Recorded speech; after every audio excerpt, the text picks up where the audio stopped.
దేవునికి మహిమ కలుగును గాక. హల్లెలూయా, హల్లెలూయా. పరిశుద్ధ గ్రంథంలో నుండి కొన్ని మాటల్ని ధ్యానం చేసుకుందాం. కీర్తనల భాగము 37వ కీర్తన 4వ వచనం. యెహోవాను బట్టి సంతోషించుము, ఆయన మీ హృదయ వాంఛలను తీర్చును. చాలండి. యెహోవాను బట్టి సంతోషించుము, ఆయన నీ హృదయ వాంఛను తీర్చును. ఈ లోకములో సంతోషించటానికి అనేక మంది స్నేహితుల యొక్క సహవాసంలో సంతోషించేవారు ఉన్నారు. కలిగిన బట్టి సంపదలో సంతోషించేవారు ఉన్నారు. కలిగినటువంటి ఆరోగ్యమును బట్టి సంతోషించేవారు ఉన్నారు. లేదా వారికి ఉన్నటువంటి పరిస్థితులను బట్టి సంతోషించేవారు ఈ లోకంలో ఎంతో మంది ఉన్నారు. యెహోవాను బట్టి సంతోషించుము అని అంటున్నాడు. ఈ లోకంలో సంతోషం అనేది చాలామంది కోరుకుంటున్నటువంటి కోరికలలో వారు అది సఫలమైనప్పుడు దాని విషయంలో వారు సంతోషిస్తూ ఉన్నారు. వారు కళ్ళ ముందు కడిపడినటువంటి సంపదను బట్టి సంతోషించేవారు చాలామంది ఉన్నారు. చాలామంది దేవుని ఎరగకుండానే సంతోషించేవారు చాలామంది ఉన్నారు. దేవుని యొక్క కార్యములను గుర్తించకుండా సంతోషాల వైపు పరిగెత్తేటువంటి దినాలలో మనం జీవిస్తూ ఉన్నాం. ఈ లోకంలో ఉన్నటువంటి సంతోషాన్ని కోరుకునేటువంటి వారు అనేక మంది ఉన్నారు. దేవుని యొద్ద ఉన్నటువంటి సంతోషమును కోరుకునేవారు కొందరే ఉన్నారు. ఇరుకు మార్గం వైపు తక్కువ మంది ప్రయాణం చేస్తారు. విశాల మార్గం వైపు ఎక్కువ మంది ప్రయాణం చేస్తారు. ఇరుకు మార్గంలోనే దేవుడు మనకు నిత్య జీవాన్ని అనుగ్రహించాడు. విశాల మార్గంలో నిత్య జీవం అనేది లేదు అని అంటున్నాడు. ఇరుకు మార్గంలో మన ఇష్టాలు ఏవి కూడా జరగవు. విశాల మార్గంలో మనకిష్టమైనటువంటి ప్రతి దానికి కూడా అవకాశం కలుగుతుంది. భక్తుడైనటువంటి దావీదు అంటాడు, యెహోవాను బట్టి సంతోషించుము అని అంటున్నాడు. అంటే దేవునిని బట్టి కూడా సంతోషించవచ్చా? దేవునిలో కూడా అట్లాంటి ఆనందం కనబడుతుందా? దేవునిలో కూడా అలాంటి సంతోషము మనం అనుభవించగలుగుతామా అని అంటే, దావీదు తన జీవితంలో దేవుని ద్వారా పొందినటువంటి మేలులను బట్టి, దేవుని ద్వారా కలిగినటువంటి ఉపకారములను బట్టి దావీదు సంతోషించడానికి ఇష్టపడుతున్నాడు. ఎందుకనంటే దావీదు ఏమై ఉన్నాడో ఎరిగి ఉన్నాడు కనుక యెహోవాను బట్టి మాత్రమే సంతోషించు అని అంటున్నాడు. దావీదు ఎరిగినటువంటి సత్యం ఏంటి అని అంటే, దావీదును సృజించినటువంటి సృష్టికర్త అయినటువంటి దేవుణ్ణి దావీదు బాగుగా ఎరిగి ఉన్నాడు. అందుకే దావీదు అంటాడు, దేవా, నా దినములలో ఒక్కటైనను గడవక మునిపే నీ గ్రంథములో నా దినములన్నీ నీవు రాసి పెట్టావయ్యా అని అంటున్నాడు. అంటే దావీదు భూమి మీదకి రాకమునిపే దేవుని యొక్క దృష్టిలో దావీదు ఉన్నాడన్న సత్యాన్ని దావీదు గ్రహించిన వాడై ఉన్నాడు. అందుకే అంటాడు, నేను నా తల్లి గర్భంలో పిండమునై ఉండగా నీ కన్నులు నన్ను చూచెను అని అంటున్నాడు. ఎవరు గ్రహించగలుగుతారు ఈ సత్యాన్ని? తల్లి గర్భంలో పిండమునై ఉండగానే దేవుడు తన కన్ను దృష్టిలో నేను ఉన్నానన్న సత్యాన్ని దావీదు గ్రహించిన వాడై ఉన్నాడు. అంటే దావీదు యొక్క జీవానికి కారకుడై ఉన్నటువంటి దేవుణ్ణి దావీదు మరొక స్తుతించడానికి ఇష్టపడుతున్నాడు. మర్చిపోవడానికి ఏమాత్రం కూడా, అతిశయించడానికి ఏమాత్రం కూడా అవకాశం ఇవ్వడానికి ఇష్టపడడం లేదు. దావీదులో ఎలుక బంటిని చీల్చే శక్తి ఉంది, సింహపు నోటిని చీల్చే శక్తి ఉంది. దావీదు యొక్క గొర్రెలు కాస్తున్నటువంటి దినాల్లో అవి ఎదురైనప్పుడు వాటిని చీల్చినటువంటి అనుభవం కలిగిన వాడు దావీదు అయి ఉన్నాడు. అంటే దావీదు లోపల ఉన్నటువంటి శక్తికి, బలానికి కారకుడై ఉన్నటువంటి దేవుణ్ణి బాగుగా తెలుసుకొని ఉన్నాడు కనుక దావీదు అంటాడు, నా తల్లి గర్భంలో నేను పిండమునై ఉండగా నీ కన్నులు నన్ను చూచెను అని అన్నాడు. కనుక దావీదు తన జీవితంలో పొందినటువంటి మేలుల విషయంలో ఎన్నటికీ కూడా దేవుణ్ణి మర్చిపోవడానికి ఇష్టపడడం లేదు. కనుక యెహోవాను బట్టి సంతోషించుము అని అంటున్నాడు. ఆయనే మన హృదయ వాంఛలను తీర్చేవాడై ఉన్నాడు. మన ఆలోచనలు సరైనటువంటి మార్గంలో నడిపించేవాడై ఉన్నాడు. మనల్ని బలపరిచేటువంటి దేవుడు ఆయన అయి ఉన్నాడన్న సత్యాన్ని దావీదు గ్రహించి ఉన్నాడు. కాబట్టి యెహోవాను బట్టి సంతోషించమని భక్తుడైన దావీదు కోరుకుంటా ఉన్నాడు. సంతోషం అనేది చాలా మంది వారి చేతుల్లోకి తీసుకొని అనుభవించాలని కోరుకుంటున్నారు. ఆ సంతోషము వారి కళ్ళ ఎదుట ఉండగానే ఆ సంతోషము కనుమరుగైపోతుంది. దావీదు కోరుకున్న సంతోషం ఎలాంటిదో తెలుసా? అది నిత్యము నిలిచే సంతోషం అయ్యింది. యెహోవాను బట్టి సంతోషించేటి దావీదు తను అది నిత్యము నిలిచి ఉండేటువంటి సంతోషాన్ని దావీదు కలిగి ఉండటానికి ఇష్టపడతా ఉన్నాడు. తాత్కాలికమైనటువంటి సంతోషాల వైపు పరిగెత్తుతున్నటువంటి లోకములో మనం ప్రయాణం చేస్తూ ఉన్నాం. కళ్ళకు కనబడుతున్నది. ఎంతో మంది ఈ లోకంలో మనుషుల యొక్క అండ మనం ఒకవేళ చూసుకుంటే, మనుషుల యొక్క బలాన్ని మనం ఒకవేళ చూసుకుంటే, ఎంతమంది వయసుతో నిమిత్తం లేకుండా ఈ లోకాన్ని విడిచిపెట్టి వెళ్ళిపోతున్నారు. నేనే శాశ్వతం అని ఒకవేళ మనిషి అనుకుని ఉండొచ్చు, లేదా ఆ కుటుంబంలో ఉన్నటువంటి ఆ యజమాని శాశ్వతమని ఆ కుటుంబ సభ్యులు అనుకోవచ్చు. కానీ శాశ్వతము అన్న మాటకు అర్థం తెలియనటువంటి ఈ లోకంలో మనం ప్రయాణం చేస్తూ ఉన్నాం. ఈ లోకంలో ఉన్నటువంటి సంతోషం వైపు మనం పరిగెడుతూ ఉన్నాం. దావీదు అంటాడు, యెహోవాను బట్టి సంతోషించు అని అంటున్నాడు. దేవునిని బట్టి సంతోషించుటకు దావీదు ఎరిగినటువంటి సత్యమును మనం ఆలోచన చేస్తే 100వ కీర్తన 2వ వచనంలో అంటాడు, సంతోషముతో యెహోవాను సేవించుడి, ఉత్సాహగానము చేయుచు ఆయన సన్నిధికి రండి. సంతోషముతో యెహోవాను సేవించుడి అని అంటున్నాడు. సంతోషముతో యెహోవాను బట్టి సంతోషించమంటున్నాడు. ఇక్కడేమో సంతోషంతో యెహోవాను సేవించండి. ఏ విధము చేతనైనా సరే సంతోషం అనేది మన హృదయంలో దేవునిని బట్టి కలిగి ఉండాలి. మనకున్నటువంటి సంపదను బట్టి కాదు, మనకున్నటువంటి ఆరోగ్యమును బట్టి కాదు, మనకున్నటువంటి ధనమును బట్టి కాదు, మనకున్న బలమును బట్టి కాదు, మనకున్నటువంటి బలగమును బట్టి కానే కాదు. ఇవన్నీ తాత్కాలికమైనవే, అంతలో కనబడి ఇంతలో మాయమైపోయేవే.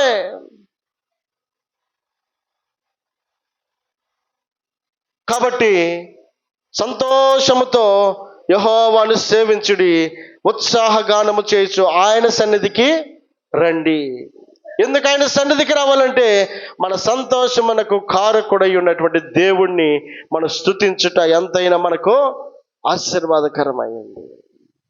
అందుకే దాని క్రింద మాట్లాడతాడు, యెహోవాయే దేవుడని తెలుసుకొనుడి, ఆయనే మనలను పుట్టించెను, మనము ఆయన వారము అని అంటున్నాడు. కాబట్టి పుట్టించినటువంటి సృష్టికర్తకు, మన హృదయ వాంఛలను తీర్చగలిగినటువంటి సృష్టికర్తకు, మన ఆలోచనలను సఫలపరచుటకు ఇష్టపడేటువంటి ఆ దేవునికి మనము సంతోషముతో ఆయన్ని స్తుతించబద్దులమై ఉన్నాం. సంతోషముతో ఆయన్ని ఘనపరచడానికి ఆయన కోరుకున్నటువంటి వ్యక్తులమై ఉన్నాం. ఈ లోకంలో ఉన్నటువంటి పరిస్థితులు ఏవి కూడా మనకు శాశ్వతమైనవి కాదు అని అంటున్నాడు. అందుకే కీర్తనల భాగంలో ఒక మాట జ్ఞాపకం చేసుకుంటే 21వ కీర్తన 7-8 వచనాలు. 21వ కీర్తన, కొందరు రథములను బట్టి కొందరు గుర్రములను బట్టి అతిశయపడుదురు, మనమైతే మన దేవుడైన యెహోవాను బట్టి, యెహోవా నామమును బట్టి అతిశయపడుదుము. చాలండి. కొందరు రథములను బట్టి కొందరు గుర్రములను బట్టి అతిశయపడుదురు. వారి హృదయంలో ఉన్నటువంటి సంతోషము, ఆనందం ఏంటి అని అంటే గుర్రములను బట్టి, రథములను బట్టి. ఈ గుర్రాలు, రథాలు దేనికి సాదృశ్యంగా ఉన్నాయనంటే వారికి కలిగినటువంటి ధైర్యానికి సాదృశ్యమై ఉన్నాయి, వారికి కలిగినటువంటి సంపదకు సాదృశ్యమై ఉన్నాయి, వారికి కలిగినటువంటి ఆనందానికి సాదృశ్యమై ఉన్నాయి, వారికి కలిగినటువంటి సంతోషమునకు కారణముగా కనబడతా ఉన్నాయి. గుర్రములు, రథములు ఎవరి దగ్గర ఉంటాయి? ఉన్నవారి దగ్గర ఉంటాయి, రాజుల దగ్గర ఉంటాయి, గొప్పవారి దగ్గర ఉంటాయి. వారు అనుకుంటున్నారు, ఏమనుకుంటున్నారు? ఆ ఉన్న దాన్ని బట్టి, ఆ సంపాదించిన సంపదను బట్టి, వారు కూడబెట్టుకున్న దాన్ని బట్టి ఏమంటున్నారు? కొందరు రథములను బట్టి, కొందరు గుర్రములను బట్టి అతిశయపడుదురు. మనమైతే మన దేవుడైన యెహోవా నామమును బట్టి, ఎవరంట మనమంటే? మనమంటే ఎవరు? గుర్రములను బట్టి, రథములను బట్టి అతిశయపడే వారితో పోల్చలేదు. దేవుని ఎరిగిన వారిని, దేవుని మాటను తెలుసుకున్నటువంటి వారు, దేవుని సన్నిధిలోకి వచ్చినటువంటి వారు, యెహోవా దేవుడని తెలుసుకున్నటువంటి వారు, ఆయన మనల్ని పుట్టించాడని తెలుసుకున్నటువంటి వారు, ఆయన మనల్ని మేపుతున్న దేవుడై ఉన్నాడని గ్రహించినటువంటి వారు, ఆయన మనల్ని పోషిస్తున్నాడని ఎరిగినటువంటి వారు, ఈ భూమి మీద బ్రతికి బట్టకట్టడానికి అవకాశమునిస్తున్నటువంటి దేవుడే అన్న విషయాన్ని గ్రహించినటువంటి మనుషులు ఎవరైతే ఉన్నారో వారిని బట్టి దేవుడు తన వాక్యం ద్వారా మాట్లాడుతున్నాడు. మనమైతే మన దేవుడైన యెహోవాను బట్టి అతిశయపడుదుము. కనబడేవి మనకు లేకపోవచ్చు, కంటికి కనబడుతున్న వాటిని బట్టి కొందరు అతిశయించవచ్చు, కనబడని పరిస్థితులు మన దగ్గర ఉండకపోవచ్చేమో, కానీ దేవుడు మనకు తోడుగా ఉన్నాడన్న ధైర్యమును నీవు నేను ఎన్నటికీ మర్చిపోకూడదు. ఇదిగో దేవుణ్ణి ఆధారం చేసుకున్నటువంటి వ్యక్తిని దేవుడు వమ్ము చేసేవాడు కానే కాదు. ఒకవేళ సంపదను ఆధారం చేసుకున్న వారు సంపద దూరం అయిపోవచ్చేమో, కానీ దేవుణ్ణి ఆధారం చేసుకున్న వారు దేవుడికి ఎన్నటికీ దూరంగా ఉండరు. తను ప్రేమించే వారిని ఆయన ప్రేమించే దేవుడైన, నా ఎద్దుకు వచ్చే వారిని నేను ఏమాత్రమును త్రోసివేయనని సెలవిచ్చాడు. నన్ను గణపరిచే వారిని నేను గణపరుస్తానంటున్నాడు, నన్ను ప్రేమించే వారిని నేను ప్రేమిస్తానంటున్నాడు.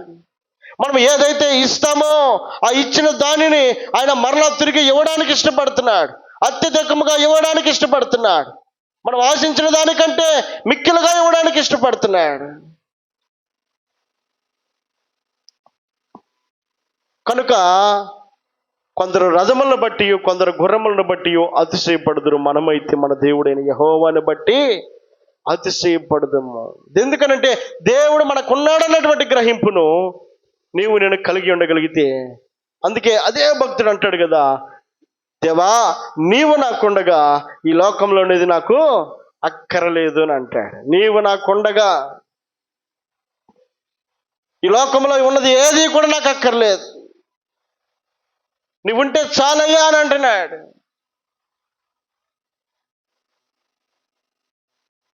నీవుంటే నాకు చాలు యేసయ్యా, నీ వెంటే నేను ఉంటానేసయ్యా. నీవుంటే నాకు చాలు యేసయ్యా, నీ వెంటే నేను ఉంటానేసయ్యా. హల్లెలూయా. కీర్తన భాగము 73వ కీర్తన 25వ వచనం. ఆకాశమందు నీవు తప్ప నాకెవరున్నారు? నీవు నాకుండగా ఈ లోకంలోనిది ఏదియు నాకు అక్కరలేదు. చాలండి. ఆకాశమందు నీవు తప్ప నాకెవరున్నారయ్యా అని అంటున్నాడు. అంటే ఆకాశమందు ఉన్నటువంటి దేవుణ్ణి ఈ భక్తుడు ఆధారం చేసుకోవడానికి ఇష్టపడుతున్నా. ఈ లోకంలో ఉన్నదాన్ని ఆధారం చేసుకుంటే ఒకవేళ ఎలా వచ్చిందో ఒకవేళ అలాగే పోతుందేమో చెప్పలేం. మనం ఆధారం చేసుకున్న దాన్ని బట్టి, మనం నమ్మిక ఇచ్చిన దాన్ని బట్టి, మనం ఆశపడిన విధానమును బట్టి ఇగో దేవుణ్ణి ప్రక్కన పెట్టి ఇదిగో ఈ లోకంలో ఉన్న దాన్ని అంతటిని సంపాదించుకొని ప్రయోజనము లేనటువంటి పనికి మనము పూనుకున్నప్పటికీ దేవుని యొక్క కాపుదల మన మీద లేకపోతే, దేవుని యొక్క కటాక్షము మన మీద లేకపోతే ఏం ప్రయోజనం? ఒకడు ఈ లోకమునంతటిని సంపాదించుకున్నాడట, కానీ దేవునికి అవకాశం ఇవ్వలేదు, తన ప్రాణాన్ని పోగొట్టుకున్నాడు. వానికి ఏమి లాభమో అని అంటున్నాడు.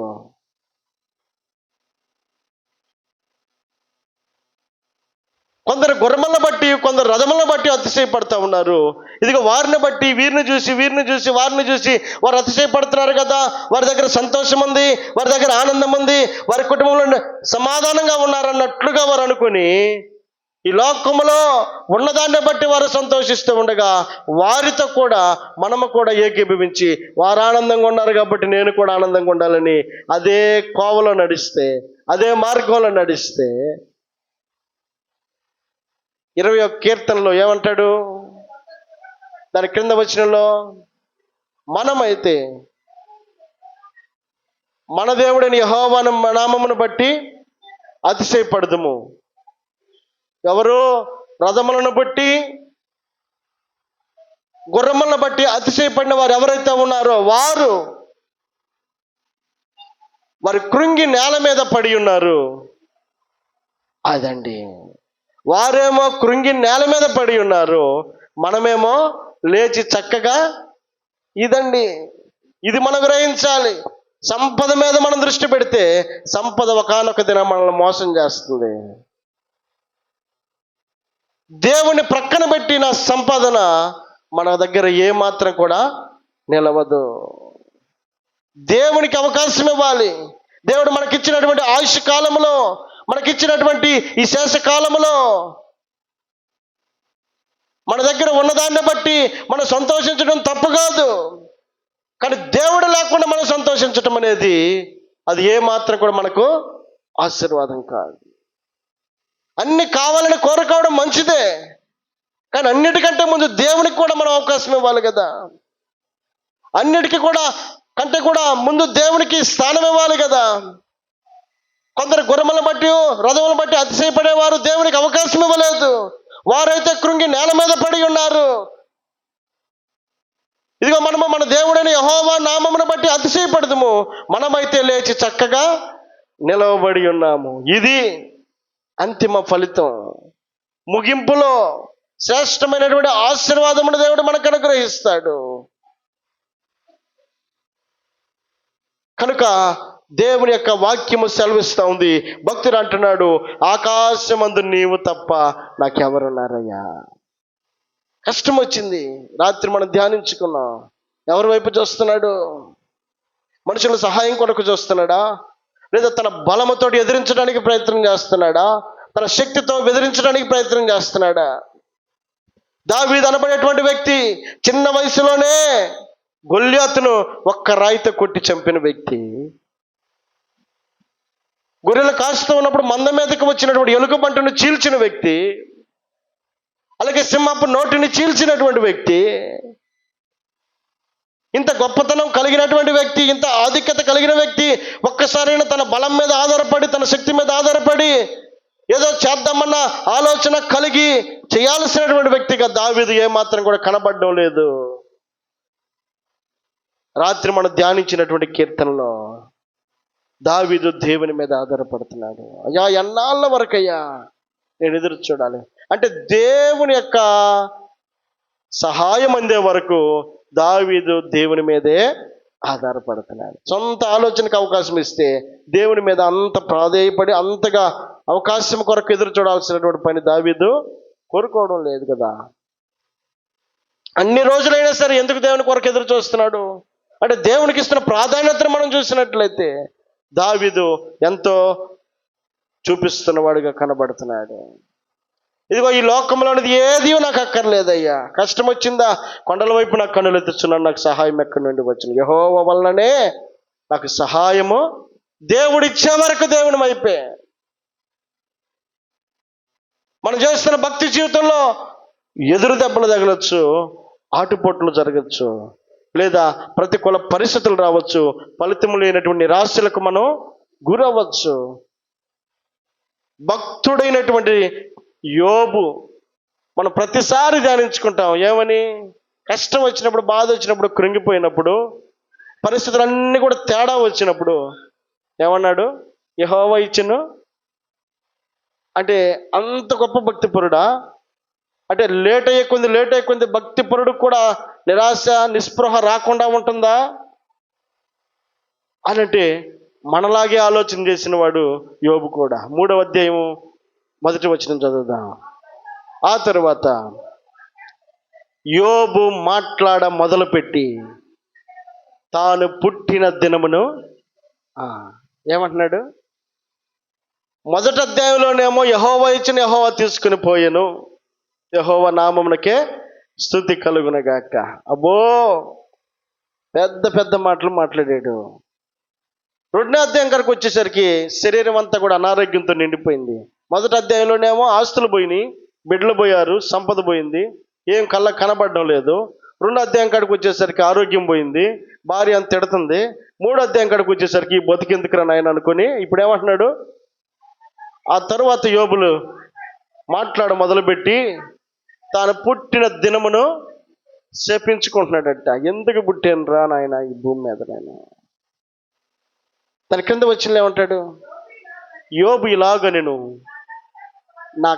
నా తల్లి గర్భద్వారమున అది మూయనందుకును, నా నేత్రములకు అది బాధను మరుగు చేయనందుకును నేను పుట్టిన దినము లేకపోవునుగాక.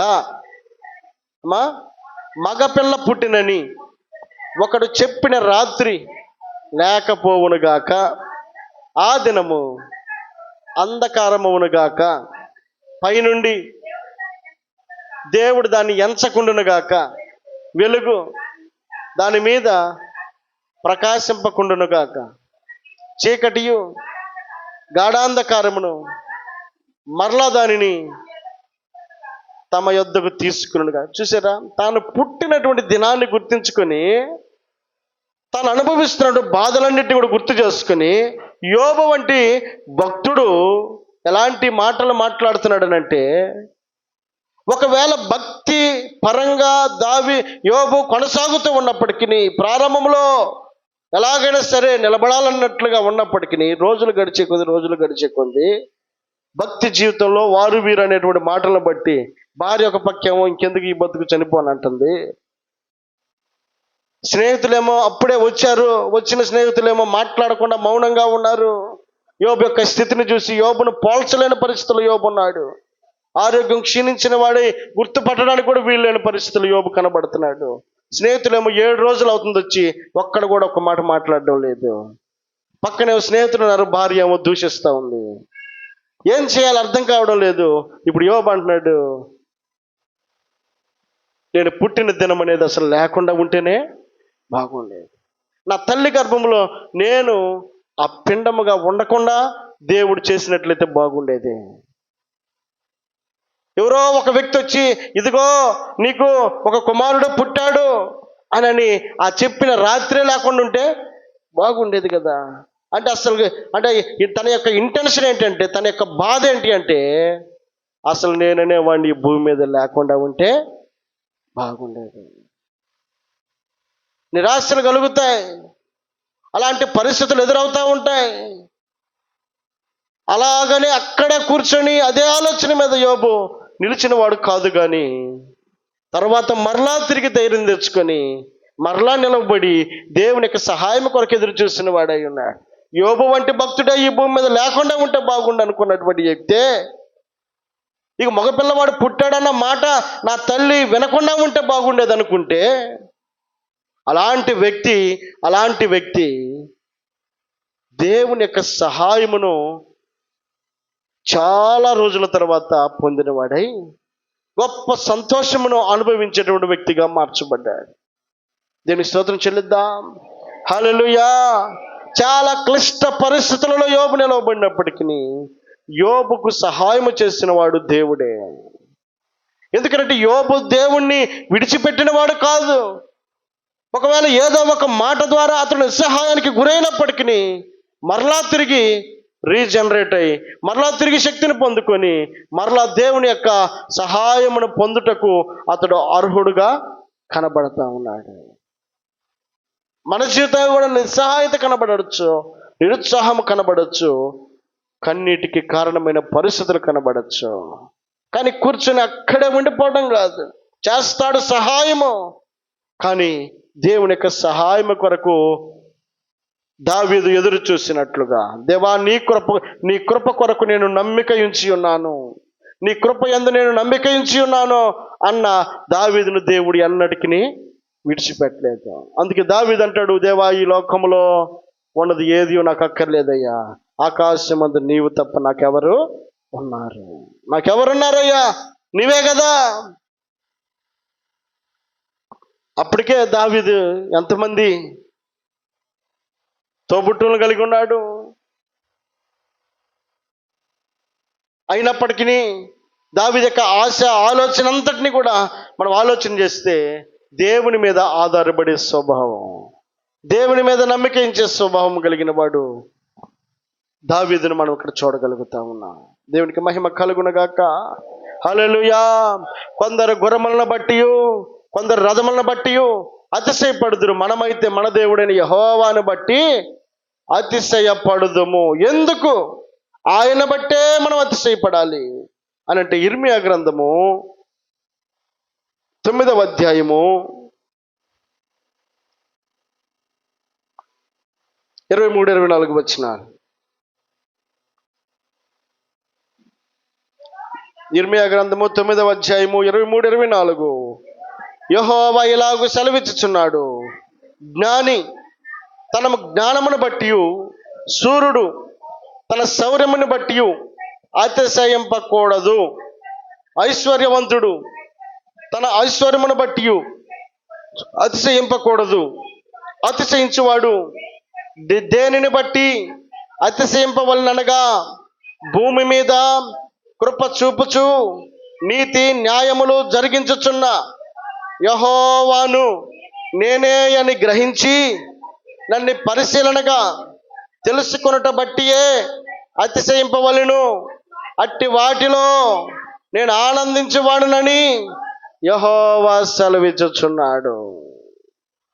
చాలా స్పష్టంగా ఆయన తన మాటలను తెలియపరుస్తున్నాడు. యెహోవా సెలవిస్తున్నాడు. దేవుడు తన యొక్క సంతోషమును వెల్లడి చేస్తున్నాడు. దేవుడు తన యొక్క ఆనందమును వెల్లడిపరుస్తున్నాడు. దేవుడు ఏది కోరుకుంటున్నాడో తెలియపరుస్తూ ఉన్నాడు. ఈ భూమి మీద ఉన్నటువంటి మనిషి తన జ్ఞానమును బట్టి సంతోషించొచ్చేమో, తన శౌర్యమును బట్టి సంతోషించొచ్చేమో, తన బలమును బట్టి సంతోషించొచ్చేమో,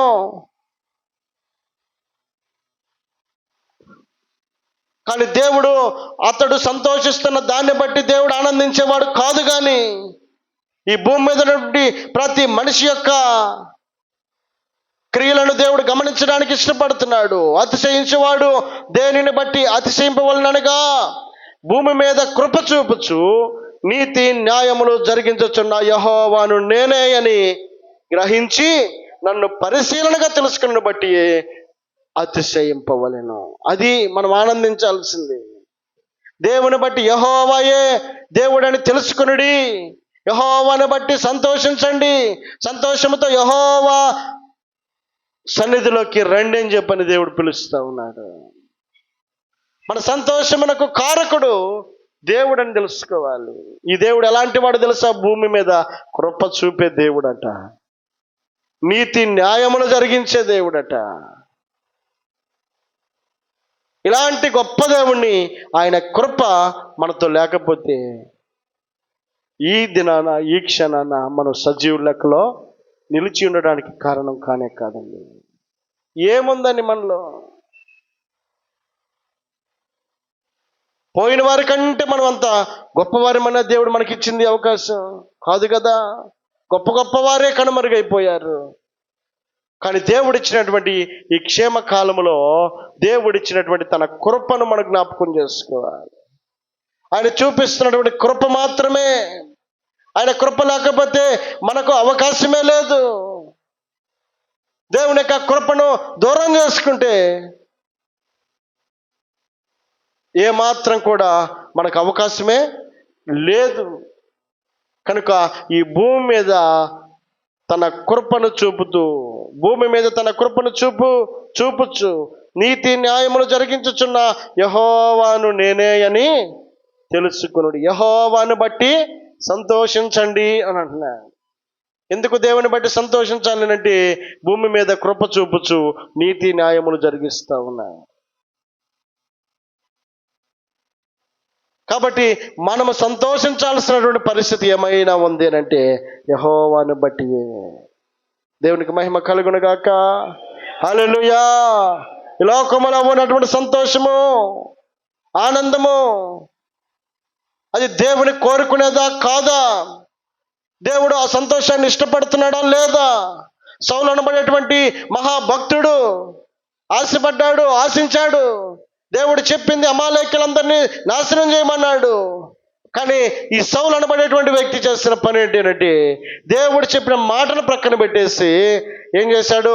అమాలేకీయుల దగ్గర ఉన్నటువంటి సంపదలో, వారి దగ్గర ఉన్నటువంటి పశువులలో, గొర్రెలలో, మేకలలో, లేదా వారి దగ్గర ఉన్నటువంటి ప్రతి సంపదలో ఉన్నటువంటి నాణ్యమైన వాటన్నిటిని కూడా వేరుపరిచాడు. బక్క చిక్కిన వాటన్నిటినేమో కాల్చేశాడు. నాణ్యంగా కనబడుతున్నటువంటి వాటన్నిటినేమో దాచిపెట్టాడు. ఇప్పుడు సమూయేలు భక్తుడు వచ్చాయా, ఎక్కడున్నావు? ఇక్కడే ఉన్నానయ్యా. ఏం చేస్తావు నువ్వు? ఏం చెప్పావు? దేవుడు చెప్పిన పని ఏంటి? ఎందుకు చేయలేదు? నేను అంత బాగానే చేస్తాను అంటున్నాడు. మరి నువ్వు బాగానే చేస్తే అరుపుల కేకలేంటి? అయ్యా, అవి దేవుని కొరకు నేను బలివ్వడానికి శ్రేష్టమైన వాటిని పక్కన పెట్టాను. దేవుడు కోరుకున్నాడా? నీ దేవుని కోసం నేను తీసుకొచ్చానని చెప్పనని సౌలు చెప్తుంటే ఇది దేవుడు కోరుకున్న ఉద్దేశం కాదే. దేవుడు సమస్తం నిర్మూలన చేయమన్నాడు. మళ్ళీ ఆ ఒక్కటెందుకు? లేదా ఆ కొన్నెందుకు? అది నీ ఇష్టమా? నీ ఆలోచన? నీ సంతోషం కోసమా? దేవుడు దేన్ని బట్టి సంతోషిస్తాడు? ఒకడు పొట్టేల కొవ్వు అర్పించుట కంటే మాట వినుట శ్రేష్టం కదా. దేవుడు తన యొక్క సంతోషమును వెల్లడి పరుచుటకు నువ్వు చేసిన కార్యము ఏమాత్రం కూడా కానే కాదు. దేవుని సంతోషపెట్టాలనుకున్నాడు సౌలు. సంతోష పెట్టకపోగా ఇప్పుడు సౌలు మీదకి గొప్ప శాపంగా మార్చబడింది. అది మన ఇష్టాలు కాదు నెరవేర్చుకోవాల్సింది.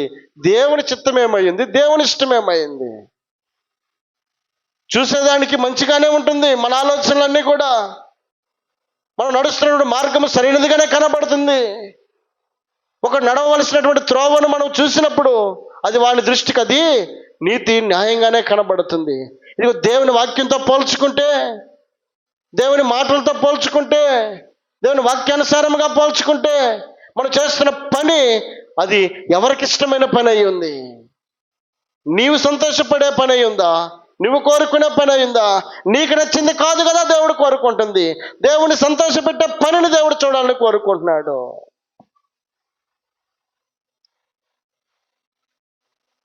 కనుక సౌలు తనకిష్టం వచ్చినటువంటి పని ఇది దేవునికి కూడా ఇష్టం అవుతుంది అనుకున్నాడు. ఇప్పుడు దేవుడు దాన్ని అంగీకరించడానికి ఇష్టపడలేదు. ఆజ్ఞ అతిక్రమము పాపము. అది పాపముగా ఎంచినటువంటి సౌలును దేవుడు తన యొక్క దృష్టిలో తొలగించేశాడు. దేవుడు మనం కోరుకునేటువంటి ఆలోచనలు కాదు, మనకు నచ్చినటువంటి మార్గాలు కాదండి. శ్రేష్టమైనటువంటి వాటిని దేవుని కొరకు ఇవ్వాలని ఆశపడ్డాడు, కానీ దేవుడు తీసుకున్నాడని అంటే తీసుకోలేదు కదా. ఎందుకంటే అమాలేకులు మొత్తాన్ని నిర్మూలన చేయమన్నాడు. కొన్నిటిని తీసి పక్కన పెట్టమన్న ఆలోచన సౌలుదై ఉన్నప్పుడు దేవుడు ఎలా అంగీకరించగలుగుతాడు? మన చిత్తం కాదు దేవుని ముందు పెట్టాల్సింది, మన ఇష్టం కాదు దేవుని ముందు పెట్టాల్సింది, మన ఆలోచన కాదు దేవుని ముందు పెట్టాల్సింది, మనకు నచ్చిన తలంపు కాదు దేవుని ముందు పెట్టాల్సింది. దేవునికి నచ్చిన దాన్ని ఆయన ముందు పెడితే ఆయన అంగీకరించుటకు ఇష్టపడి దేవుడు అయినాడు. హేబేలు తీసుకొచ్చి శ్రేష్టమైన దాన్ని తీసుకొచ్చి పెట్టాడు. దేవుడు అంగీకరించడానికి ఇష్టపడ్డాడు. కయ్యూను తీసుకొచ్చి పెట్టాడు, దేవుడు అంగీకరించడానికి ఇష్టపడలేదు. మనకు నచ్చిన పనిని కాదు దేవుని ముందు పెట్టాల్సింది, దేవునికి నచ్చిన పనిని మనం ఆయన ముందు పెట్టాలి. యెహోవాను బట్టి నీవు సంతోషించని దేవుడు చెప్తున్నాడు. ఆయన బట్టి సంతోషించకుండా మన హృదయంలో మన సంతోషానికి కారణమై ఉన్న పరిస్థితులన్నిటికీ అవకాశం ఇచ్చి ఆయన ఎక్కడో ఒక మూలకి పెడితే ఆయన సంతోషిస్తాడా? ఆయన ఆనందిస్తాడా? ఇంటికి వచ్చిన చుట్టమే నన్ను పలకరీయలేదే అన్న ఆలోచన మనసులో ఉంటే 4 రోజులు ముఖం ముడుచుకొని ఉంటుంది. చుట్టమే నీ ద్వారా గౌరవం పొందడానికి ఎదురు చూస్తూ ఉన్నప్పుడు, సృజించినటువంటి సృష్టికర్త సమస్తమును నీకు అనుకూలంగా మార్చినటువంటి దేవుడు, ఈ భూమి మీద బ్రతికి జీవానికి కారణమైనటువంటి ఆ దేవుడు నీ నుంచి ఎందుకు, నీ ద్వారా ఎందుకు ఆయన ఘనపరచబడాలని కోరుకోడు? నీ ద్వారా ఎందుకు ఆయన సంతోషించాలని కోరుకోడు? ఆయన కూడా నీ ద్వారా సంతోషాన్ని కోరుకున్నవాడై ఉన్నాడు. నువ్వు దేనికి ప్రాధాన్యత ఇస్తే ఆనందించాలని కోరుకున్నాడంటే, భూమి మీద కృప చూపుచు నీతి న్యాయమును జరిగించు దేవుడే నాకున్నాడని నువ్వు ఎప్పుడైతే గ్రహించగలుగుతావో, ఆయనకి నువ్వు ఎప్పుడైతే అవకాశం ఇవ్వగలుగుతావో, ఆయన బట్టి నువ్వు ఎప్పుడైతే సంతోషించగలుగుతావో, యెహోవాను బట్టి సంతోషించుము, ఆయన నీ హృదయ వాంఛలను తీర్చుము. ఆయన బట్టి మనం సంతోషించే వారమై ఉండాలి. కనుక ఈ మధ్యాహ్న కాల సమయంలో దేవుడు జ్ఞాపకం చేస్తున్నాడు. దే సంతోషానికి నువ్వు అవకాశం ఇస్తా ఉన్నావు ఒకసారి ఆలోచన చేసుకుంటే, మనం ఏ సంతోషం మనం కోరుకున్న వారమై ఉన్నామో ఒకసారి మనం కోరుకుంటే, మనం ఆలోచన చేసుకుంటే, వాక్యానుసారమైనటువంటి సంతోషముని మనం కోరుకోగలుగుతా ఉన్నామా? ప్రతి దానిలో మనకు దేవునికి ప్రాధాన్యత ఇవ్వగలుగుతా ఉన్నామా? నిద్ర లేచినది మొదలుకొని ప్రారంభం ఆయనతోటే, ముగింపు ఆయనతోటే అన్న సత్యాన్ని మనం గ్రహించగలుగుతా ఉన్నామా? ఈ భూమి మీద కృప చూపుచు మానవాళికి మనుగడకు కారణమైనటువంటి దేవుని యొక్క సన్నిధిని నీవు నేను అనుభవించాలి అని అంటే, యెహోవాను బట్టి మనం సంతోషించేవారమై ఉండాలి. ఈ మాటలు దేవుడు దీవించి ఆశీర్వదించును గాక. ఒక పాట పాడు.